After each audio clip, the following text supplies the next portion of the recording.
Hello, welcome to Tales from the Bridge. My name is Tristan. I'm Kevin. I'm James. And I'm Sam. We've got some science fiction, science fact that I'll be talking about. We're also going to discuss the other things we've been reading and watching. And it was my pick for the book of the month, and we read Rosewater by Tade, Thompson. I hope you guys enjoyed this one. I'm excited to talk about it with you. And be sure to stick around as it's my pick of the month. And if you haven't already, rate us on your favorite podcasting app and follow us. And come to talesfromthebridge.com. There's lots of opportunity to do comments on discussion forums and on polls. And there's even some video games you can play. So come and say hi. We'd love to hear from you. So let's make our way over to the bridge.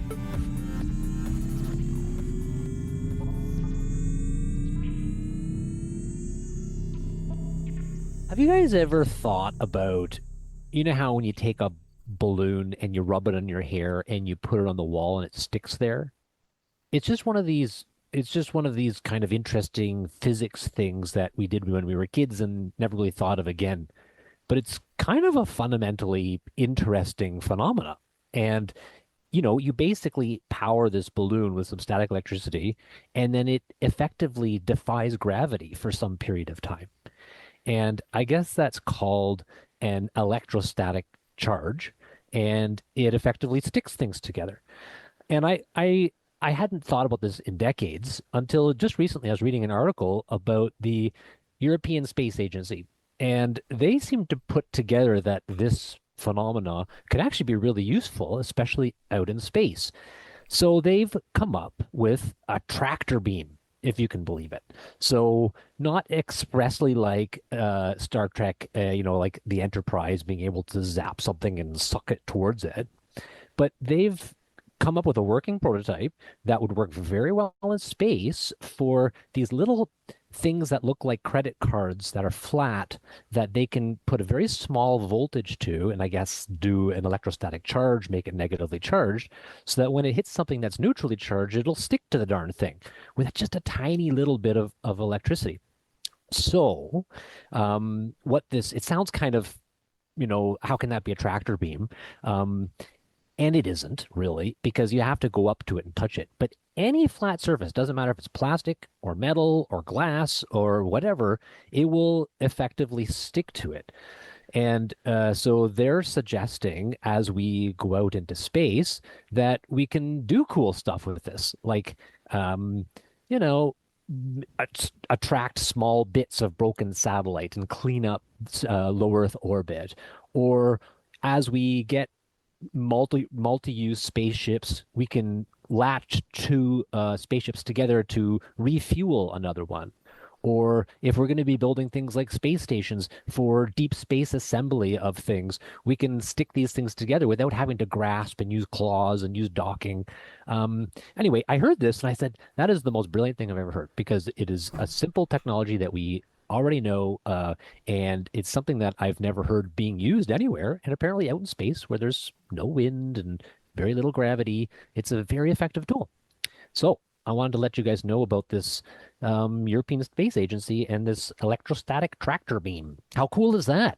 I know this is unrelated. It's related, unrelated. As you're saying tractor beam and talking about it, I was thinking of Andor and how Luthen activates these sort of countermeasures that defeat the Empire tractor beam. And it's just by like throwing a bunch of darts basically at the beam, at the radar dish is sending out the beam. And I was like, oh yeah, it's like such an easy thing. How did Star Trek not think of this, Anyways, no tactical reasoning amongst the Star Trek people. That's what you get for Utopia. Anyways, that's sidebar. But yeah, this is super cool. And more realistic. I like that this is actually a more pragmatic and interesting take on it. Well, and this one's easily defeatable too, apparently. The way you defeat it is by having a bumpy surface. If the surface is bumpy, this electrostatic attraction doesn't work. But for any flat surface, apparently it does out in space. Tiny bits of electricity is all you need. And, similar to that, when you started describing that process, I thought about, how they've sent satellites, or spacecraft to comets and asteroids for scientific missions to collect samples. And I wonder if that would work, because usually what I've seen in the past is they impact the body in space, kick up some dust and dirt, and then try to. I think they trap it in like gel packs or something like that. I'm not entirely sure, but I wonder if that would be a useful application too. Or really if the good bumpy idea. thing. Do both surfaces have to be perfectly flat, or does just the one?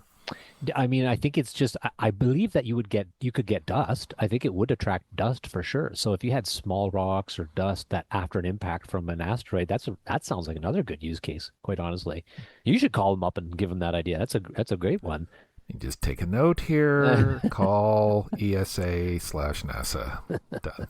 Yeah, it's definitely like one of these items that I have always taken for granted, but never thought about the practicality of it. But it seems like you really could. Like we use it every day with Saran wrap or cling wrap, right? That's the same type of charge that keeps that plastic wrap stuck to your bowls, or those non-stickers that you put on windows or on glass that seems to magically just stay on them.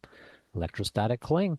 It makes me wonder, like, what else is sitting right in front of us that has these technological use cases and applications and that we just aren't recognizing for what they are. Wait a minute. Yeah. I could use that in space. But you see, like some eureka moment happened, and how many other eureka moments are kind of sitting in front of us that we take for granted every day as we kind of worry about meetings or, making it to work on time or whatever. You know what? I really want one of those eureka moments where I can run out into a hallway and throw papers up in the air and yell, Eureka! Well, I think Absolutely. if you stick with this, I mean, I would bank on in the history books, someday there'll be a picture of Isaac Newton with the apple and the tree, and then maybe Kevin, there'll be you with the balloon rubbing on your head, and the electrostatic charge. Who knows where this is going to go? And I trust that you'll figure something out. Most of my ideas are usually unfeasible and usually wrong, so maybe not. I appreciate the sentiment. We got time, Kevin. We got time. That's true. I'm not quite dead yet. We spoke a little bit about the Artemis 2 mission. And I think we should, tie that up a little bit because, as we all know, they returned home safe, and it was I was glued to my monitor watching them come home. It was an amazing thing to see them splash down, and then even though it took a long time to be extracted from the capsule, but it was fantastic. And just like we were talking about with the balloons and electrostatic charge. And Sam, what you were saying about what's in front of us and waiting to be discovered, I think this Artemis was another leap forward, and one giant leap, shall we say, in terms of just that spirit of innovation and discovery and adventure, and it was a real, again, triumph of expertise and science and courage and math above all, maybe. So yeah, it was I thought it was a really great time to see those 4 humans do what they did, and all the support people as well too who got them out there and back. So yay, Artemis. I completely agree. I was also watching, my family and I, we were watching it live, and in particular when they go through the plasma section of re-entry where they're out of communication. I mean, that's stressful because this was one of those missions where a lot of people got to know the people on the ship as they're going around and doing interviews, and high definition video, good quality audio, and so they're very real people. And that moment of peril where they're going through that part of reentry genuinely had me on the edge of my seat, really hoping that these folks don't perish. And they didn't. And after splashdown, I found myself too also being surprisingly emotional, happy that they made it back okay. It was a really interesting moment because yes, we've had astronauts come back from low Earth orbit and the International Space Station, but they're coming in pretty hot when they're coming from the moon. So they're going something like 30% faster than most astronauts when they re-enter, which increases the danger, right? They have to slow down a bit more, and there's a bit more heat, and the heat shield is that much more important. Not that it isn't always, but yeah, we haven't done this for a long time. So it's pretty cool that they were able to make it happen.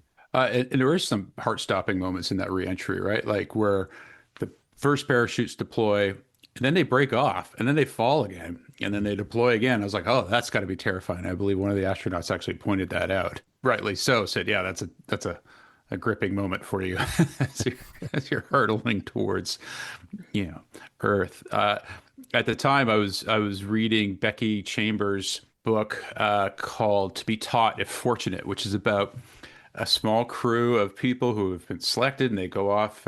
I mentioned this in the 150th episode as well, and they go off on this long, deep space journey to explore some viable worlds. And while they're gone, they realize that Earth has undergone a catastrophe of some sort, and there really isn't an Earth to come back home to.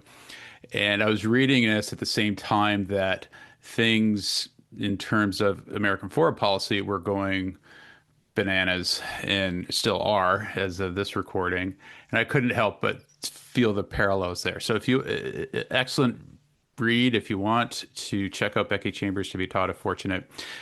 Plenty of correlations between that story and what's happened with this sort of heroic and the inspiring space story we needed right now. And it had to happen off planet, frankly, because everything happening on planet is just a dismal freaking mess. And but yeah, so highly recommend. But it was a timely book that was kind of unintended.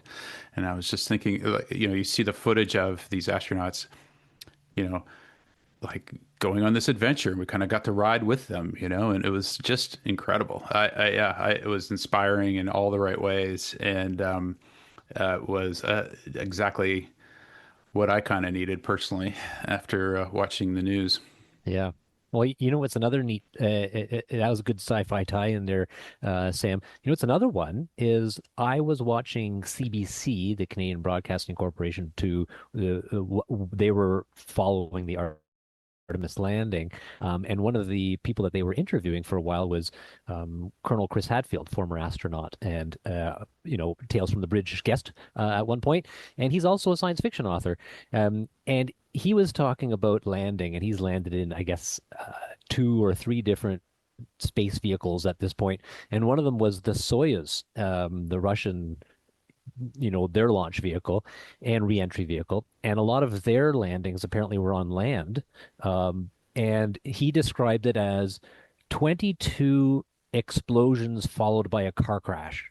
That was how he explained it, because there are the thrusters that kind of slow you down and adjust, and the parachute thing that you were describing, Sam, he would encounter with the Soyuz. But then because it lands on the ground, they have to make it so that you don't break your back. So what they do is there's a sensor when you get 1 meter to the ground, and then it effectively does an explosion of gases downwards that knocks you up just before you hit the ground. So you're just being beaten up from all these different directions, from parachutes and from thrusters and then the ground. And then you usually roll for a while on the ground. So it just sounded like a horrible experience. So these nice people on Artemis, it seems like they had a bit of a dream ride compared to the Soyuz landings on land. That feels like a lot of failure points. That's a lot. That is a lot.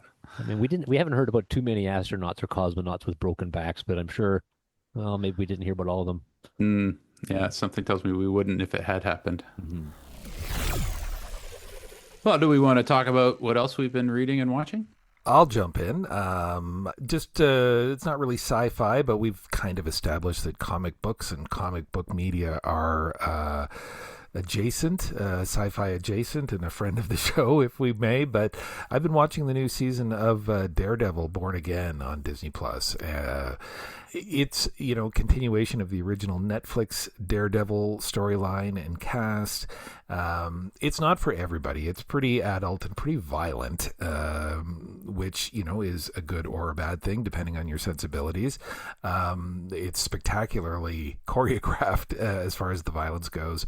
But there's some really great performances, too. I just want to shout out to, again, Charlie Cox, who plays Matt Murdock / Daredevil, and Vincent D'Onofrio, who plays the Kingpin, Wilson Fisk in the series. They're just fantastic, and they really, like all good actors in these roles, they bring a new dimension to these characters that we might not have even thought of.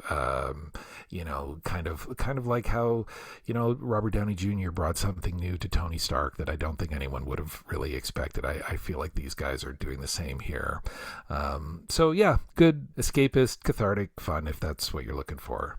The only other short thing that I've been reading, I actually read a while back, but Sam, you mentioned Andor earlier in the episode, and I don't know if you guys saw this, but in late February, Tony Gilroy, the showrunner of Andor, did an interview with The Hollywood Reporter, and they spoke a little bit about the aftermath and the long comet's tale of Andor and the impact of that series, and essentially as well how when they were doing the initial press tour, Disney apparently had asked Gilroy and others to kind of tone down their language in terms of how they were relating it to real world events.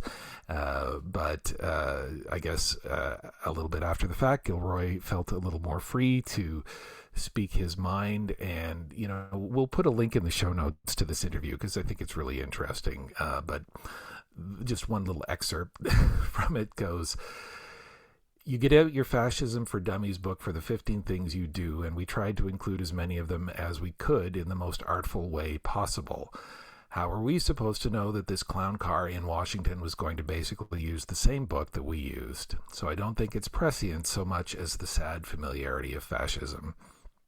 So again, it's kind of hard to believe that we're using that language to talk about a Star Wars show, but it also, shows the depth and the artistry and the thought that went into putting that series together, and how things can be so resonant and impactful if you do that, if you take the time and put the care in. So, What a quote.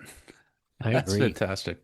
Well, speaking of great television, I've been watching Black Mirror, and over the years I've watched Black Mirror, and for whatever reason I hadn't watched season 7, which came out last year in 2025. And so I've been working my way through those episodes. Sometimes they're a lot to take, right? Like they are dark, but they always take some type of technology and they bring it into the near future, and they do something with it. It holds up a black mirror to ourselves and our society, and it's a great commentary on potential downsides of technology. And anyway, I wanted to do a particular call out on this one episode that I was watching called Eulogy, and I'm not sure if you guys have seen this one, but it is emotive. It is extremely well done and very different from a lot of the other ones. The emotion that is kind of played in that is quite strong, and the acting was phenomenal. There's a comedian named Paul Giamatti, I believe his name is, and he did such a great job. If you don't like Black Mirror because it's too dark, this is an episode in season 7 that's worth watching. It's a little bit not lighter, not at all, but definitely a different kind of emotive experience. So anyway, I'm getting through the Black Mirror season 7, and there's a season 8 coming out. Apparently, it's in production as we speak. So I'm excited about that as well. And I must admit, I am reading more fantasy. I have been reading the Mistborn series by Brandon Sanderson. My son got me into it because he's a big fantasy guy, and I've been listening to the audiobook. Oh, it's good. I'm on the second book already. The second book is The Well of Ascension. So it's not sci-fi. I apologize, but that's what I've been doing. No apology necessary. No, people love Sanderson. Yeah. Yeah, he's good. This is the first time I've read his work, which is crazy. I haven't watched much at all, except for I've been watching a miniseries from 1978 called Centennial, based on the James Michener book. And I'm currently reading Hawaii by James Michener. I don't know, guys. I'm starting to read the shit that my grandpa read. I don't know what's going on. I've read Michener. And I would go back to reading Michener. It's kind of amazing. It's so submersive. Like, wow. Yeah, I think I read The Source was one that I read by him. That's based on Israel, right? Yeah. It's I mean, it's of its time, but it's an excellent like historical fiction. Absolutely.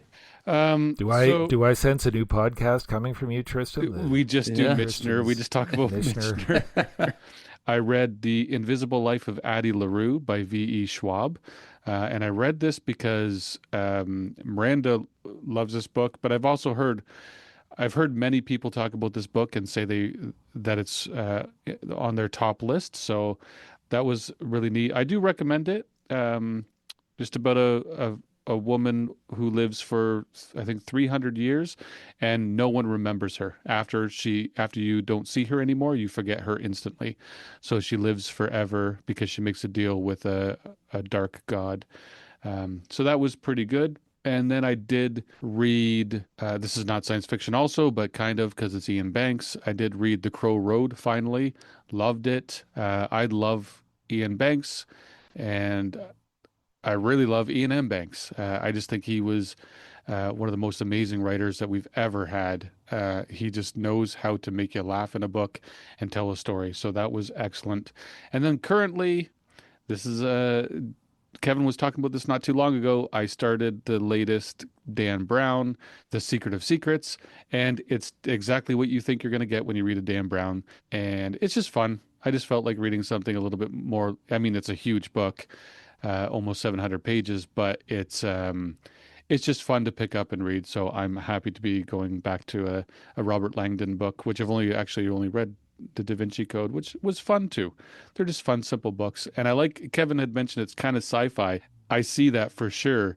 But I was talking to someone else about this, and they said that Origin by Dan Brown was also kind of sci-fi because it was about suggestive mind games and consciousness and things like that. So I'm interested to maybe go back to Origin by Dan Brown eventually too. I'll have a couple years in between Dan Brown books, I think. But It is interesting because it's like when you start wondering what's real and what isn't real, because they sprinkle in truths with fantasy. Sometimes good sci-fi is like that, and Dan Brown is also that's what he does. It's just in contemporary time, right? Plus mystery. if I was to pick my favorite out of those, I have to say it's the Ian Banks, though. I know it's not. I know The Crow Road it's kind of a family legacy story, but I mean, who doesn't want to hear the name Ian Banks and get a little bit excited because we love Ian Banks right here. All four of us, we're huge fans. Whatever, man. What's Crow Road about?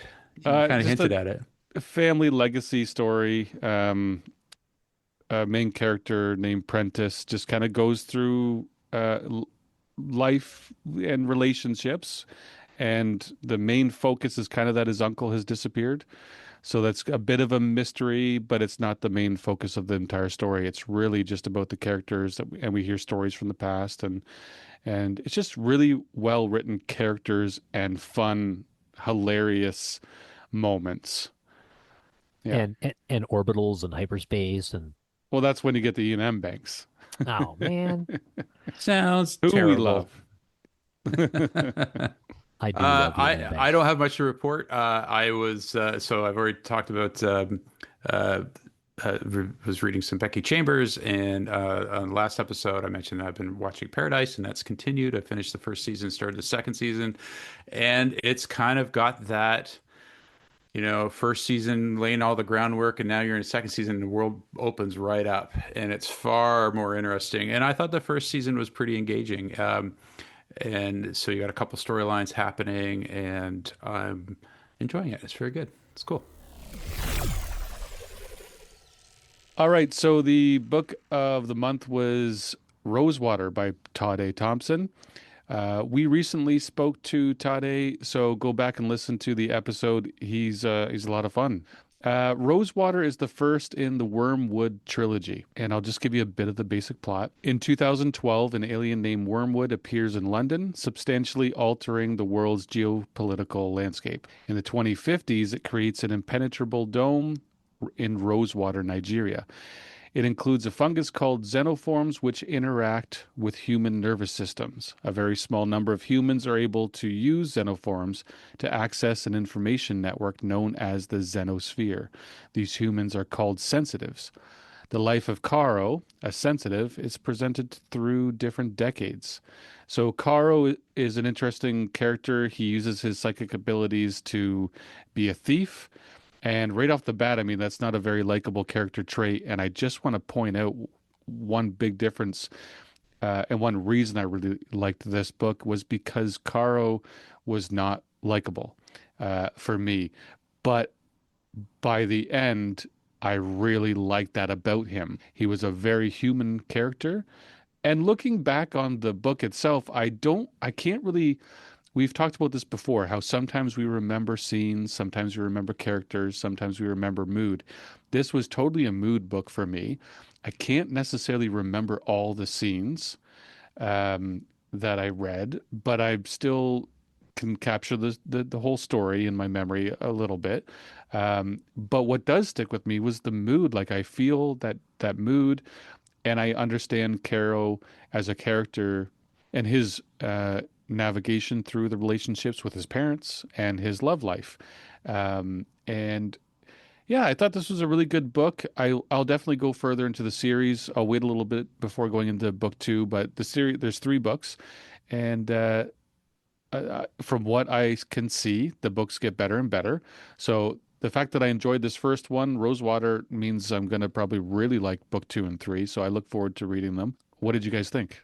I agree with you, Tristan, on this book that, and I'm really glad that you chose this book. Actually, if it wasn't clear from our conversation with Tade recently, it was unexpected. I hadn't heard of the book before, frankly, but it was. It really brought something new to the table for me. I think there was a lot of, and I think we sort of talked about this with Tade a little bit that. There are certain sci-fi tropes and ideas and things that sort of come and go. And as I was doing some research and prepping for our episode, I came across a review from The Guardian from 2018, where the reviewer says, "There's a lot going on in this novel, but Thompson expertly juggles all his disparate elements: alien encounter, cyberpunk, biopunk, afropunk thriller, zombie shocker, an off-kilter love story, and an atmospheric portrait of a futuristic Nigeria." And that summed it up really well for me, because it did feel like a bit of a stew, a sci-fi stew of different elements and ideas and characters and unusual characters. The setting in fairly near future. It wasn't far future. 2066 was, I think, as far in the future as we went. So it's you can almost kind of reach out and touch that now. So it was close enough to be believable, but different enough to be uncomfortable, if you know what I mean. That it wouldn't feel familiar to any of us, I think, regardless of the fact that it was, Nigeria, this setting that I'm not familiar with, but also, the different things. I thought it was really interesting how Tade laid out his story at the beginning. Caro, the protagonist, our unlikable protagonist, starts with his seemingly mundane job in a bank, but then all of these little details and references are dropped, about things like holograms and implants and sensitives. It's the sci-fi elements that have taken root in this not so distant future, that then just open things right up into, as you mentioned, the wormwood alien, and this kind of, as I started to think of it, a bit of a slow motion alien invasion. The way that it was written was very vivid and visual, and I'd love to see this as a TV series. I could totally see this if the Hollywood powers that be would do a an HBO style series and stretch this out and show us this near future Nigeria and world. I'd be down for that. I think that would be really fun and cool. So, really enjoyed it and looking forward to hearing more from Tade. I really like your description of the sci-fi stew, Jamie, because that was also my feelings when I was reading through this. I've said before that I read sci-fi because I love the ideas. And Tade very clearly said in our interview, I don't want to talk about normal sci-fi tropes, as you mentioned, and he didn't. This book was very different. The discussion of it being cyberpunk like is not intuitively obvious because there is no there's not a lot of presence about the internet here. In fact, they don't talk about it whatsoever. All of the cyberpunk allusions that they're talking about relate to this fungus network, the xenosphere that some people are able to harness, as you mentioned, to the point where they're describing avatars and making yourself have online sex and all these things all through the xenosphere. And it was unlike anything that I've ever read. In fact, I was thinking it was almost like a fever dream as I'm going through it, from one really interesting idea to another interesting idea. You described Wormwood as being such a unique character and slow alien invasion, but we've not talked about the opening, where people are healed if you are standing out in front of the biodome when it opens up. So people can go and it indiscriminately heals to the point where some people, if they may be healed in a way that they don't want to be healed, or if somebody's dead, it might reanimate them. And so this whole zombie element of the book is just an odd side effect that is important to the plot, but could easily have been taken out. But the idea was just there to kind of keep things interesting. So that's the kind of thing I actually really do enjoy. The flawed hero, Carol, I actually really began to like Caro. There was a lot of character development in this book by the end of it. I really enjoyed the female characters for sure. My favorite was Femi, the spy boss. She was awesome, and I really liked her, as well as Amanat, Caro's girlfriend. Lots of mystery around who she is and her family, and her brother, who, like, I won't even talk about him because I don't want to get into spoilers, but what's up with him? Some of these characters are just outlandishly different. So that was one way I would describe this: is if you're into something different, this is a very different book. And I too will be reading with interest for the second and third books in this series when I get around to it. It's on the list for sure.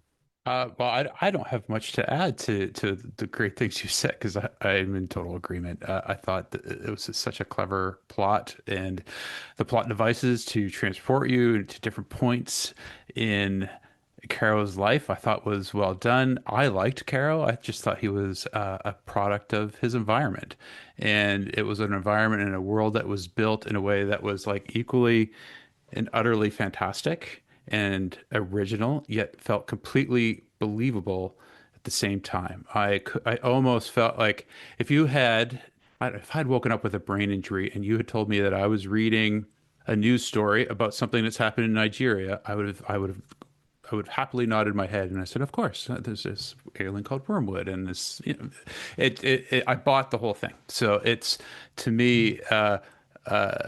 An easy thumbs up, and you've said all the right things and all the great things about this book that I enjoyed about it as well. Yeah, it's just fantastic. Excellent choice, Tristan. Well, I'm glad you guys liked it. I'm happy that James did the homework to introduce me to the word mugwort. I think that's my new favorite word. Sounds like something from Well, Harry Potter. It kind Yeah, of does. yeah, it Well, the does. mug part, yeah, muggles. I will grow some in my garden this summer and distribute to everybody. Okay, And, good. If Thank I you. don't end up poisoning myself by accident, I don't know. We'll see. But Is it psychedelic? I don't know. It might be. I'll have to look into that. Doesn't wormwood have something to do with absinthe? Yeah, it does. I It do is think that there's an extract for absinthe in there. There is, and actually, the Latin name for the common wormwood is Artemisia absinthium. There you go. So it is a frequent. It was actually used in beers and other alcohol as well too. So yeah, you know your stuff there. You might not have known mugwort, but you know your absinthe apparently. Yeah. Well, next one of us to go over to Europe, make sure we bring back a bottle and we'll share and talk sci-fi. Nice. Something I want to go back to though a little bit, and I don't want to go too far into this, but it's interesting to see the difference between how sex was described. There was quite a bit of sex in this book as well, but just to compare it to the romantasy that we read last summer, so different. And I kind of enjoyed how he described it and how transactional it seemed sometimes, but even not. And I don't know. He wrote sex scenes really well. Did you guys know what I mean? It was kind of it was not tasteful, but it wasn't it didn't turn me off. It didn't make me go, ew, come on, I don't need to read this. I think transactional is a good way to describe it, actually. It was, yeah, let's get this done. This is what has to happen. I would describe it that way. Yeah, I I like mean, there that. was no romance, that's for sure. And that maybe that's a part of it. There was no romance, so there wasn't much involved going into it, so it felt I don't know, I just really liked the way that he wrote it. Yeah. Yeah, who likes romance? Seriously. Just get straight to this. Just get straight to it.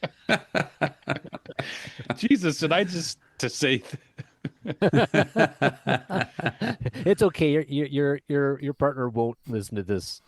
It'll be fine. My wife won't hear it either, well, probably. it's not like she doesn't know. She's well aware. There's our new subhead for the show, Tales from the Bridge. Just get right to it. Brace yourself. You know, it's interesting you brought that up, though, because I did notice it too. And I don't know if I would describe it as transactional as much as just matter of fact, because I think, you know, Caro being who he was, and from his environment, as you pointed out, Sam, you know, he was a young man and he had a high libido and he could mess with people's minds. And in fact, there was another really interesting passage with another character about doing just that, you know, sort of making people having sex and making people see what maybe wasn't there. And I won't go into the spoilers, but it was surprising and amazing to me too. But it was, I don't know if I would call it transactional. It was just fun, I think, for them. There were no strings. There were no, except I think Caro did develop some strings for Aminat, who I agree was a good character, and I can't wait to read more about her in the next book. But yeah, there was an interesting juxtaposition for sure with some of the other books we've read. Oh, and one other thing that I wanted to mention too, and I'm sure you guys caught this too. But it made me appreciate Tade as a writer and as a fan as well too, when he sort of showed his colors in the book with his reference to an electric sheep. And I thought, okay, he's one of us. He's down for you know, showing us who he is and what he likes, and you know, the fact that he knows who we are as well too. So I thought that it wasn't overdone, it wasn't fan service, but it was just a nice little nod to sci-fi. Yeah, and just furthermore, in terms of Tade as a writer, he's just very interesting. He's a psychologist, and I just again want to say go back and listen to the interview if you have not yet, because he's a brilliant mind, obviously, and just telling us about from the beginning of the interview when he tells us about what his day looks like, you just see how structured he is and how he has a formula to what he's doing, and then you read a book like this and you see the formula come to life. So yeah, I'm so happy. And again, I'm not sure if I did mention this, but this is my first book by him, so it's an exciting discovery to meet a new writer that you really like. So yeah, super happy about this. Still full-time practicing psychiatrist. I mean, he's a busy guy to write his books and be a full-time practicing psychiatrist. Yeah. To everyone's chagrin, everyone's horror, dismay, it is my book of the month. Oh, crap. Oh, yes. I shall be the petty tyrant this month to dictate what you shall read, and you shall read it and like it. And that is what I say. Yeah. So actually, this was a tough one. 2026. I decided to do something new. Like, there's so much coming out right now. We're going to jump ahead to 2026, and it's spring still early 2026, but man, there is some stuff out.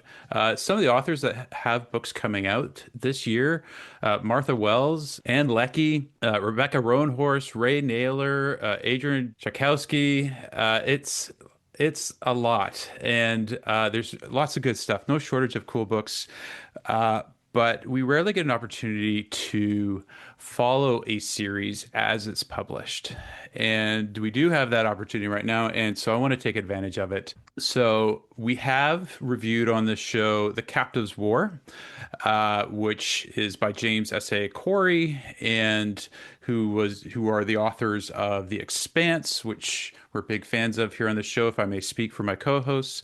And so just released on April 14th, The Faith of Beasts was released. And so that is going to be our book of the month.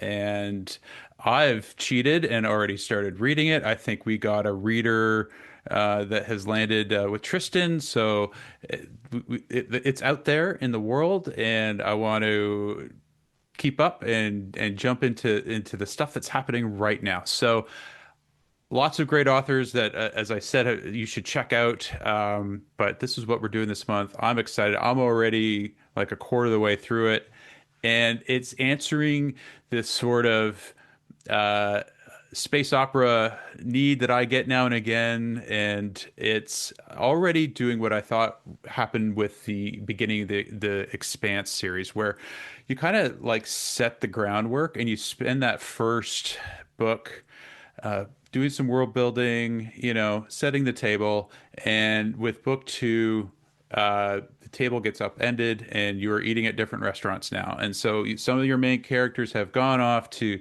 try different menus elsewhere in the universe, and that's where we're at here. And so just like if you're reading a space opera, like just a bit of a pro tip, if you're reading a space opera author, allow that first book to just sort of set things up and be patient for what's to come. So we're already in different planets, and our characters are traveling while under the thumb of a cruel imperialist alien civilization empire and all of that, but it tells human stories in a really interesting way. So what's it like to live under fascism? You could draw some of those parallels here, and would feel pretty familiar. And anyways, that's what we're doing, and I can already give you a bit of a peek and say it's pretty good. Anyways, more to come, but that's what we're doing this month. Very cool. So we did review The Mercy of Gods last year, or was it the year before? I forget how long ago that was. Yeah, that would have been 2024. Yeah, that came out. And I remember a couple of us, and I'm on the fence with this still, right? I remember being on the fence, so I'm excited to see where this goes. So very cool. So we're gonna every time one of these books comes out, we're reading it for the book club then. That's what I'm going to push for. When Nice. my turn comes up, if no one else has picked it, I'm going to pick it. So just for fun, one, it takes a lot of the thinking out of my choice of the month. Our listeners may not know, but there is some pressure. There's 4 of us here, and none of us are afraid to fight, and so which is maybe part of the fun. But how often do you get this? Like I don't think we've ever encountered this where we could start from book 1 and just sort of follow a series as it came out. So Yeah, you're right. I want to take advantage of it for sure.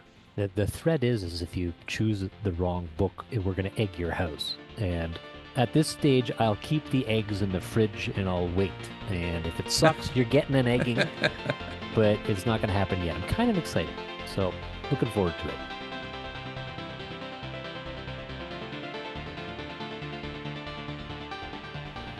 Thank you so much for joining us today. As usual, we appreciate you more than you know. Lots more to come from Tales from the Bridge. We will see you soon. Until next time.